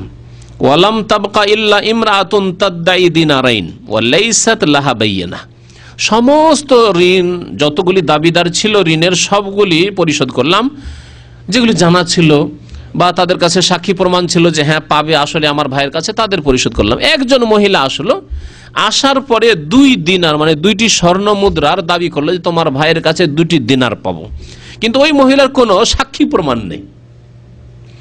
ইচ্ছা হলো এই সাদের যে সাক্ষী নেই, আবার দেবো কেন, সাক্ষী নেই দেবো কেন, দেবো না, এই মহিলা হয়তো মিথ্যা কথা বলছে।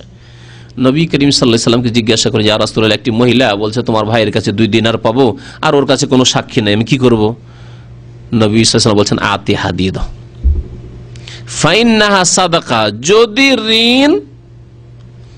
যদি আসলে পাই তো তার হক, আর যদি নাও পাই মিথ্যা কথা বলে তুমি অবশ্যই সাদকার নেকি পাবে, উভয় অবস্থায় তুমি সাদাকার নেকি পাবে। সুতরাং যদিও সাক্ষী প্রমাণ না থাকে তুমি ঋণ পরিশোধ করে দাও। এর থেকে কি শিখতে পারলাম?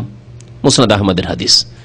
আমাদের এইরকম অনেক সময় হয়ে থাকে, এসে আপনার আব্বা মারা গেছে, হঠাৎ করে এসে গ্রামের কোনো লোক এসে বলছে তোমার আব্বার কাছে 10,000 টাকা পাবো। আমাদের লোকেরা কিন্তু দিতে চায় না, না আমাদের জানে না, আমাদের তো বলেনি আমার আব্বা কোনো দিন। আমার আম্মাকে জিজ্ঞেস করে দেখি, মা পাবে কেউ টাকা পয়সা আব্বার কাছে? না, কিছু বলেনি তো।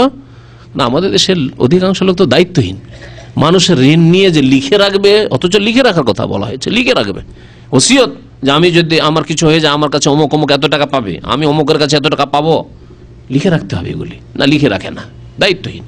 তারপরে বলেও রাখে না যে আমার কাছে এত টাকা লোকেরা পাবে, অমুক অমুক ব্যক্তি এত টাকা পাবে। বলে রাখলে অনেক সময় মানুষ ভুলে যায়, বলেও রাখে না।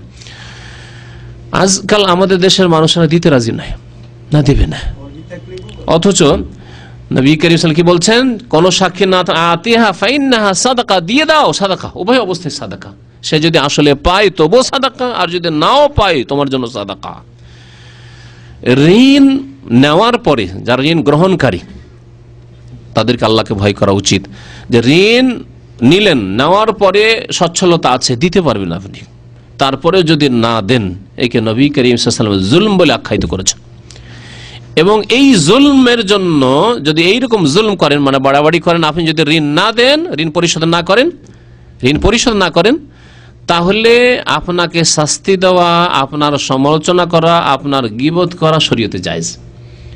যেসব ক্ষেত্রে গীবত করা যায়, সমালোচনা করা যায়, তার একটি ক্ষেত্র হচ্ছে কেউ যদি ঋণ কারো কাছ থেকে ধার নেয় আর ধার নেওয়ার পরে পরিশোধ না করে, তাহলে বলতে পারবে যে শহীদ জামান সাহেব ধার নিয়েছেন, অমুক সিদ্দিক সাহেব ধার নিয়েছেন, কিন্তু দিচ্ছেন না, বাহানা করছেন, অথচ তার বেতন 1,000 বেতন, 2,000 বেতন, 1,500 বেতন, কোনো অভাব নেই ভাই, সবকিছুই করতে পারছে, কিন্তু আমার টাকাটা দিচ্ছে না। যে কোনো জায়গায় বলতে পারবে, যাতে করে লাঞ্ছিত অপদস্থ হয়। আর বিশেষ করে এমন ব্যক্তিদের বলতে পারবে যাদেরকে বললে হক আদায় করে দেবে।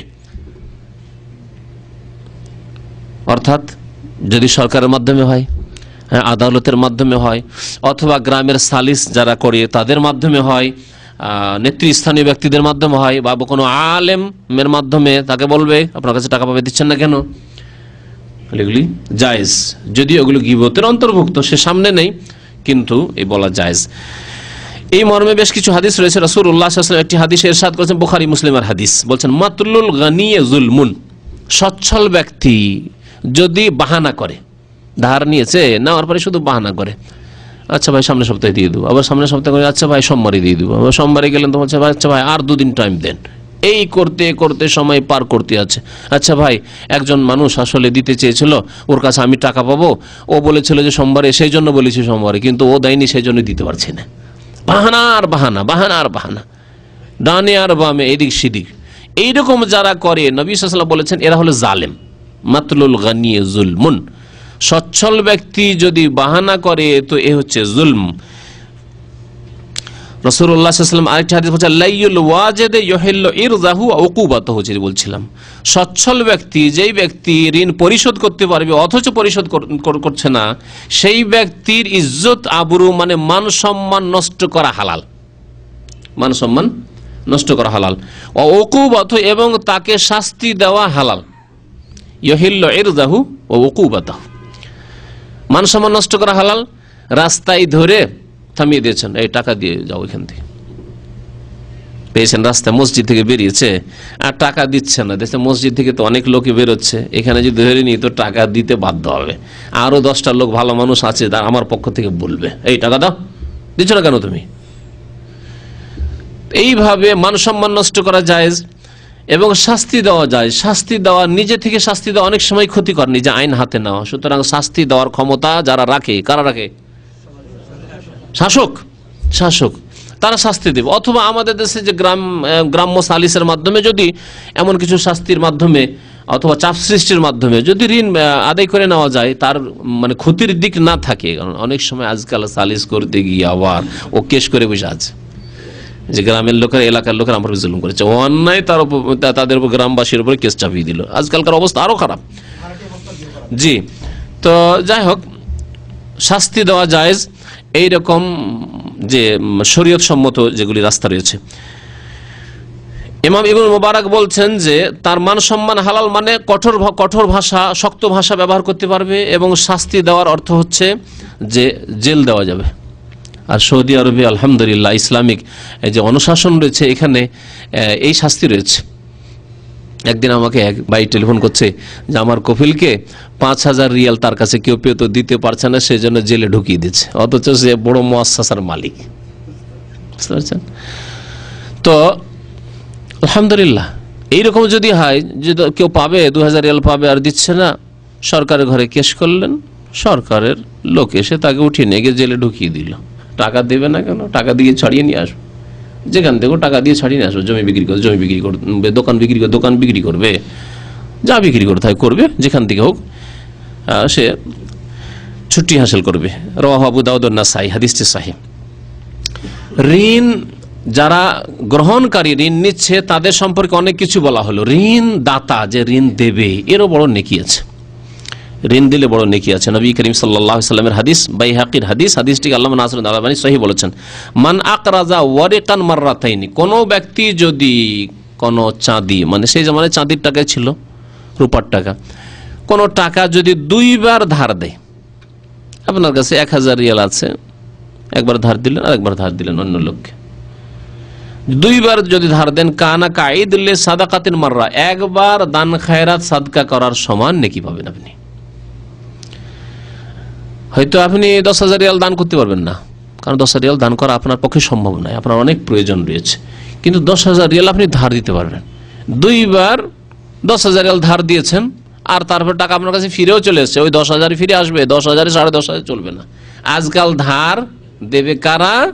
যাদের এইরকম আশা আছে কিছু পাবো বেশি, অথবা শর্ত করে সুদি ব্যবসা, সুদি ব্যবসা, স্যালারি কিনার আজকাল সুদি ব্যবসা চলছে। হ্যাঁ, বন্ধকের সুদি ব্যবসা, সুদ আর সুদ, চারিদিকে সুদ। 1000 টাকার স্যালারি, কালকে একজন লোক জিজ্ঞেস করছে 1000 টাকার স্যালারি আমি কিনবো 800 টাকায়, এইদিকেও টাকা ওইদিকে টাকা, সুদ নয়? তারপর সুদের সঙ্গেই কি তাহলে? এটাই তো সুদ। 1000 টাকায় যদি 1001 টাকা নেই, 1 টাকায় সুদ। এবং জানা আছে অগ্রিম, আপনার জানা আছে, শর্ত করে নিচ্ছেন যে 1000 টাকা তোমার স্যালারি কিনবো ভাই, আমি 800 টাকা 900 টাকায় কিনবো, 950 কিনবো, সুদ। আর এই ব্যবসা ব্যাপক আকার ধারণ করেছে এখন প্রবাসীদের মধ্যে। সুদ, চারিদিকে সুদ আর সুদ। আল্লাহর গজব কেন আসবে না এই জাতির উপর? তাহলে ঋণ দাতা নেকি পাবে, সাদকার নেকি পাবে যদি ঋণ দিতেই থাকে, বারবার ঋণ দিতে থাকেন। তবে বিশ্বস্ত লোক দেখে ঋণ দেয়। ঋণ তো আর সবাই সকলকে দেওয়া যায় না। বিশ্বস্ত ইমানদার লোক যারা আল্লাহকে ভয় করে এইরকম লোককে ঋণ দেন, ইনশাআল্লাহ তাআলা হয়তো টাকা মরবে না। আর যদি টাকা কোথাও মারাও যায় তো আল্লাহ পাক হয়তো তার উত্তম প্রতিদান দুনিয়াতেও দেবেন, আখিরাতেও দেবেন।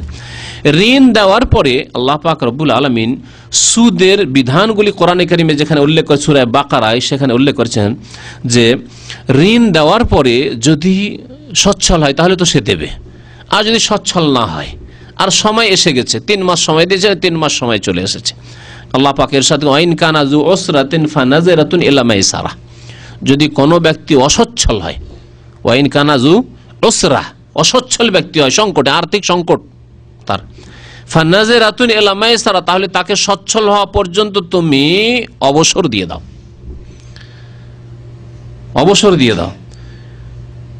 তাহলে প্রথম কথা আল্লাহর হস্তে ঋণ দেন, আল্লাহ সন্তুষ্ট, ওয়াকরিদুল্লাহ কারজান হাসান। তারপরে ঋণ দিয়ে আপনি সময় নির্ধারিত করেন, সেই সময় আপনি চান সেও দেবে। যদি সে না দিতে পারে তাহলে সে নিজে এসে বলবে যে ভাই আমি দিতে পারছি না, সময়টা আমার বাড়িয়ে দেন, আপনি সময় বাড়িয়ে দেন, ফানাজারাতু ইলা মাইসারা।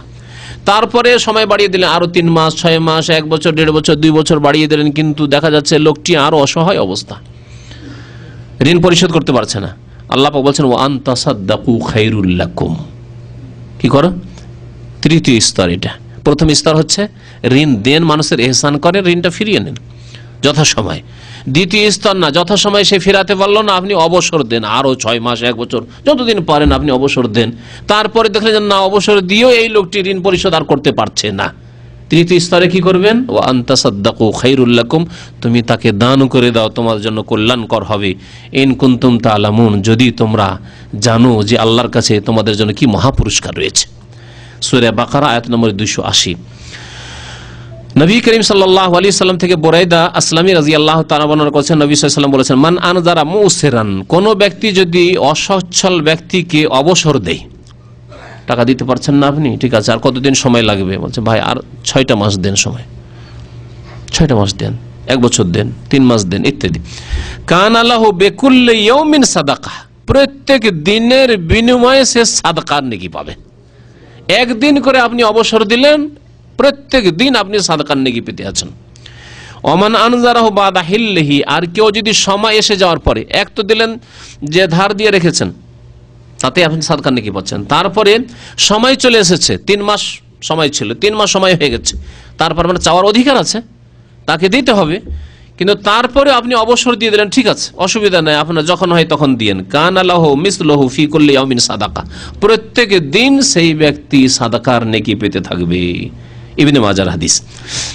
আবু হুরায়রা রাদিয়াল্লাহু তাআলা আরেকটি হাদিস বর্ণনা করেছেন মান আনজারা মুসিরান, কোন ব্যক্তি সংকটে লিপ্ত, সংকটে নিমজ্জিত থাকা ব্যক্তি বা অসচ্ছল ব্যক্তিকে কেউ যদি অবসর দেয়, আও ওয়াদা লাহু, অথবা ডিসকাউন্ট করে দেয়, তাহলে দুটি আরেকটি পদ বাড়লো এখানে। একটা হচ্ছে অবসর দেওয়া, অবসর দেওয়ার পরে দেখলেন যে লোকটা দিতে পারে না, তো কি বললাম? দান করে দেওয়া। না, পুরা দান করতে পারছেন না, 10,000 রিয়াল পাবেন আপনি, 10,000 রিয়াল আপনার দান করা সম্ভব নয়। যে ভাই এক কাজ করো, তাহলে তুমি আমাকে 5,000 রিয়াল দিয়ে দাও, তুমি আমাকে 7,000 8,000 রিয়াল দিয়ে দাও, 2,000 তোমার মাফ করে দিলাম। আও ওয়াজা লাহু, তাকে কিছু মাফ করে দিল, কিছু অংশ মাফ করলো। আযাল্লাহুল্লাহু ইয়াউমাল কিয়ামাতি তাহতা জিল্লি আরশিহি, সেই দিন আল্লাহ পাক রব্বুল আলামিন, কোন দিন? কিয়ামতের দিন। কিয়ামতের দিনে আল্লাহ পাক রব্বুল আলামিন তার আরশের ছায়ায় স্থান দান করবেন। সুবহানাল্লাহ। এখানে তাহতা জিল্লি আরশিহি বলা হয়েছে, এর দ্বারা বোঝা গেল যে আল্লাহর আরশের ছায়ার কথা হাদিসে আছে। যদি ওই হাদিসে সাবআতুন ইউযিল্লুহুমুল্লাহু ফি যিল্লি ইয়াওমা লা যিল্লা ইল্লা যিল্লুহু, 7 প্রকারের লোককে আল্লাহ পাক রব্বুল আলামিন তার ছায়া দান করবেন, সেখানে ছায়া বলা হয়েছে, কিন্তু আরশের ছায়া না কোন ছায়া বলা হয়নি। এই হাদিসকে যদি ওর সাথে লাগিয়ে নেওয়া যায়, দুটো সমন্বয় করা যায়, তাহলে আল্লাহর আরশের ছায়া প্রমাণিত। ইয়াওমা লা যিল্লা ইল্লা যিল্লুহু, যেই দিন আল্লাহ পাকের এই আরশের ছায়া ছাড়া অন্য কোনো ছায়া থাকবে না। তিরমিজির হাদিস। নবী করিম সাল্লাল্লাহু আলাইহি ওয়াসাল্লামের মুসলিম শরীফের আরেকটি হাদিস রয়েছে, সামিআতু রাসূলুল্লাহ সাল্লাল্লাহু আলাইহি ওয়াসাল্লাম ইয়াকুল মান আনজারা মুসিরান, কোন ব্যক্তি যদি অসচ্ছল ব্যক্তিকে অবসর দেয়, আও ওয়াজা আনহু, অথবা মাফ করে দেয়, কিছু অংশ মাফ করলো অথবা পুরো মাফ করলো, আনজাহুল্লাহ মিন কুরাবি ইয়াউমিল কিয়ামা, কিয়ামতের দিনের বালা মুসিবত থেকে আল্লাহ তাকে রক্ষা করবেন, মুক্ত করবেন, নাজাত দেবেন। কিয়ামতের দিনে যে বালা মুসিবত হবে, যে ঘামে হাবুডুবু করবে, যেই দিন জবাবদেহি করতে হবে, সেই দিন এই সব জবাবদেহি থেকে আল্লাহ পাক তাকে মুক্ত করবেন। কিন্তু শর্ত হচ্ছে আল্লাহ পাকের ফরজ ওয়াজিব আদায় করা মুসলমান হইতে হবে। প্রথম মুসলিম হইতাম, মুশরিক কবর পূজারী হইলে হবে না। আর তারপরে মুসলিম হওয়ার পরে নামাজি, রোজাদার, যাকাত দাতা এইসব হইতে হবে, মানে ফরজ আদায় করার লোক হইতে হবে। আল্লাহ পাক যদি অন্য কোনো গুনার কারণে কিয়ামতের দিনের বালা মুসিবত যে থাকবে আল্লাহ পাক দূর করবেন। কর্জা দেওয়ার পর, ঋণ দেওয়ার পরে যদি এইরকম লোভ লালসা থাকে যে আমি ওকে ঋণ দিয়ে রেখেছি, সুতরাং আমার দাবি আছে, ওর কিছু ব্যবহার করব, গাড়িটা আছে যখন তখন এই চাবিটা দেন, হ্যাঁ, লজ্জাতে কিছু বলতেও পারছে না, হ্যাঁ আচ্ছা ঠিক আছে।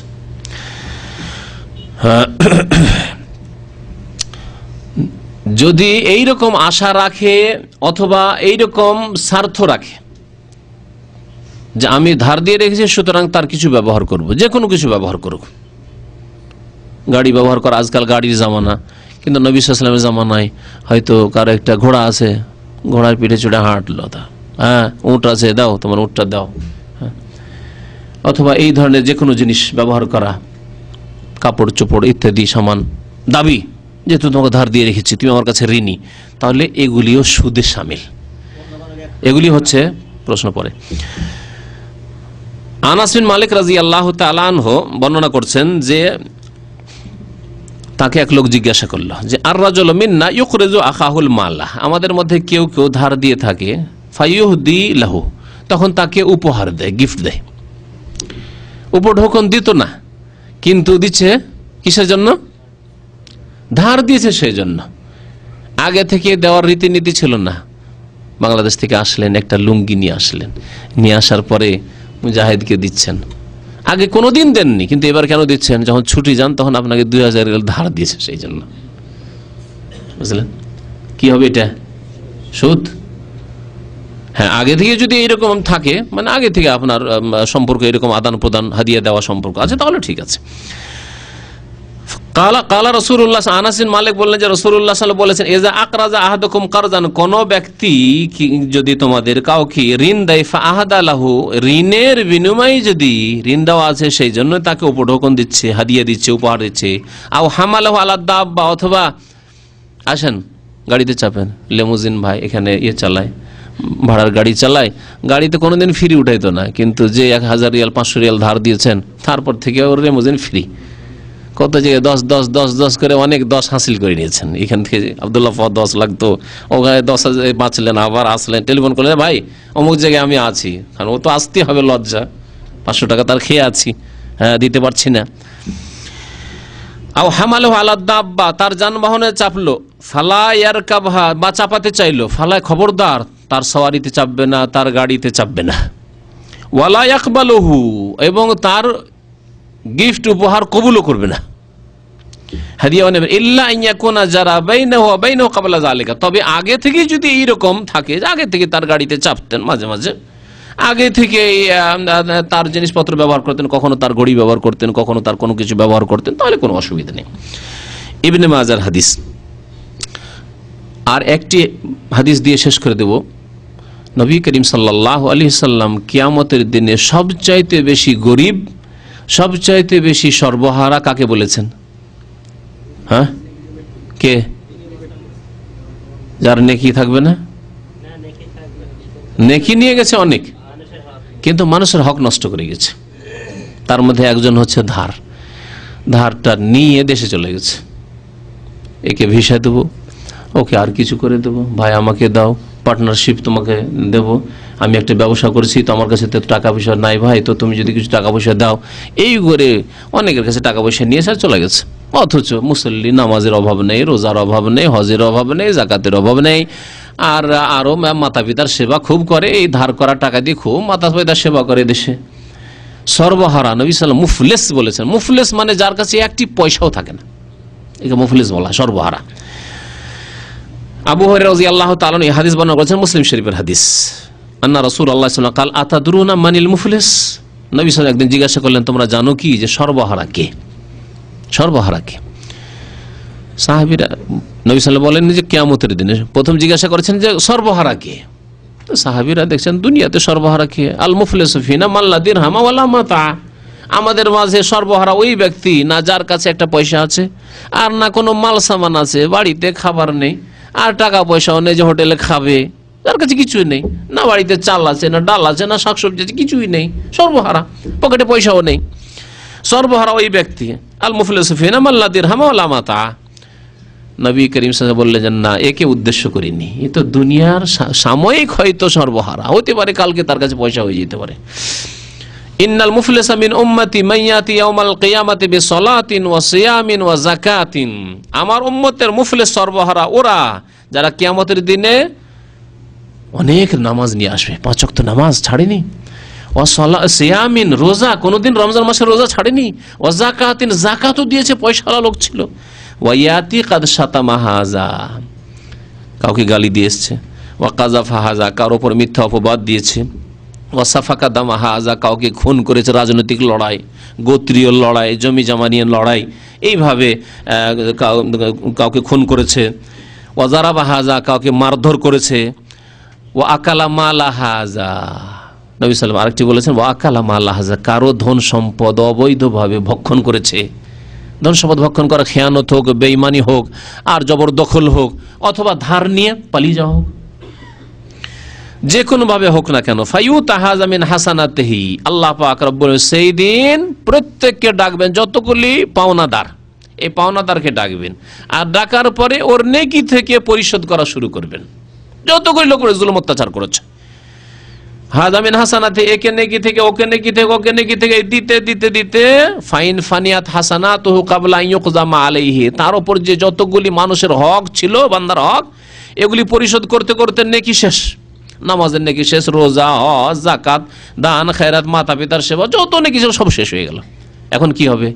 শেষখানে একটা লোক আসছে, আসার পরে বলছে যে আল্লাহ, আমি দাম্মামে ছিলাম, আর এখানে এই ভাই ভিসা ব্যবসা করতো, ওকে ভিসার জন্য আমি 5000 রিয়াল দিয়েছিলাম, আর বলেছিল যে তোমাকে একটা ভালো ভিসা দেব, আর সে ভিসা দেওয়া তো দূরের কথা, আমার পয়সাও ফিরিয়ে দেয়নি, ভিসাও দেয়নি, দেশে চলে গেছে। কাল কিয়ামতে এই বিচার যখন আদালতে আল্লাহ পাক রব্বুল আলামিনের পেশ হবে, আর আসামির কাঠগড়ায় দাঁড়াতে হবে, কি করবেন?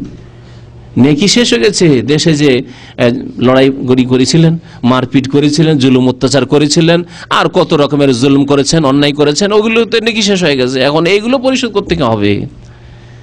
ওখিযা মিন খাতায়াহুম, নবী সাল্লাল্লাহু বলছেন যে আল্লাহ পাক জিজ্ঞাসা করবেন ওই লোকটিকে যে অভিযোগ করার জন্য, আল্লাহ যে আমার টাকা নিয়ে যে ভিসা দিও বললে টাকা নিয়ে উধাও হয়ে গেছে, আল্লাহ এর বিচার করে দাও। আল্লাহ বলে, তোমার গুনাহ আছে? যে আল্লাহ, আমার গুনাহের জন্য আমাকে জাহান্নামে যেতে হচ্ছে, আমার কিছু কাবিরা গুনাহ আছে, এই জন্য জাহান্নামে যেতে হচ্ছে। ওখিযা মিন খাতায়াহুম, আল্লাহ পাক ওর গুনাহগুলিকে নিয়ে ফাতুরিহা আলাইহি, ওর উপরে চাপিয়ে দেবে। ওই যে ঋণী ব্যক্তি টাকা নিয়ে পলাতক হয়ে গেছেন, ওর উপরে গুনাহগুলিকে আল্লাহ পাক চাপিয়ে দেবেন। ওখিযা মিন খাতায়াহুম ফাতুরিহা আলাইহি সুম্মা তুরিহা ফিন্নার, তারপরে আল্লাহ পাক তাকে জাহান্নামে নিক্ষেপ করে দেবেন। তাহলে নামাজ, রোজা, হজ, যাকাত করেও মানুষের হক যদি নষ্ট করে থাকেন, মানুষের কাছ থেকে ধার নিয়েছেন অথচ দিচ্ছেন না, ধার নিয়েছেন তারপরে বলছেন যে এখন তোর ঠিকানা নেননি কেন? আপনি ধার নিতে পেরেছেন আর তার ঠিকানাটা রাখতে পারেননি, আপনি তার অ্যাকাউন্ট নম্বর রাখতে পারেননি, তার টেলিফোন নম্বর রাখতে পারেন, তার কমপক্ষে গ্রাম আর থানাটাও যদি লিখে রাখতেন, তাহলে খোঁজ করে করে আপনি চলে যেতে পারতেন। আরে টেলিফোন পরিবর্তন হয়ে যেতে পারে, কিন্তু গ্রামের নাম তার পরিবর্তন হবে না, থানার নাম তার পরিবর্তন হবে না। ওই লোকটির নাম, থানা, পোস্ট অফিস যদি আপনার জানা থাকতো, এতটাই যথেষ্ট ছিল আপনার ঋণ পরিশোধ করার জন্য। বহু লোক এইরকম আছেন, আল্লাহ পাক যেন হিদায়াত দান করেন, আল্লাহ পাক আমাদেরকে নেক আমলে যেন তৌফিক দান করেন, আল্লাহ যেন তার হক আমাদেরকে আদায় করা সুন্দরভাবে তৌফিক দান করেন, মানুষের হক আদায় করা যেন তৌফিক দান করেন, আল্লাহ পাক আমাদের গুনাহ খাতা যেন অতীতের মাফ করে দেন, মানুষের যদি হক আমাদের উপর থাকে আল্লাহ পাক সেই হকগুলি আদায় করার মতো আমাদের ঈমান যেন দান করেন, আল্লাহ পাক সেসব হক আদায় করা যেন তৌফিক দান করেন, আল্লাহ আমাদেরকে ঋণ মুক্ত হওয়ার যেন তৌফিক দান করেন। আল্লাহুম্মা কফিনা বিহালালিকা আন হারামিকা ওয়া আগনিনা বিফদলিকা আম্মান সিওয়াক, রব্বানা যালামনা আনফুসানা ওয়া ইল্লাম তাগফির লানা ওয়া তারহামনা লানাকুনান্না মিনাল খাসিরিন, রব্বানা লা তুআখিযনা ইন নাসিনা ওয়া আখতানা, রব্বানা ওয়া লা তাহমিল আলাইনা ইসরান কামা হামালতাহু আলাল লাযিনা মিন ক্বাবলিনা ربنا ولا تحملنا ما لا طاقة لنا به واعف عنا واغفر لنا وارحمنا أنت مولانا فانصرنا على القوم الكافرين سبحان ربك رب العزة عما يصفون وسلام على المرسلين والحمد لله رب العالمين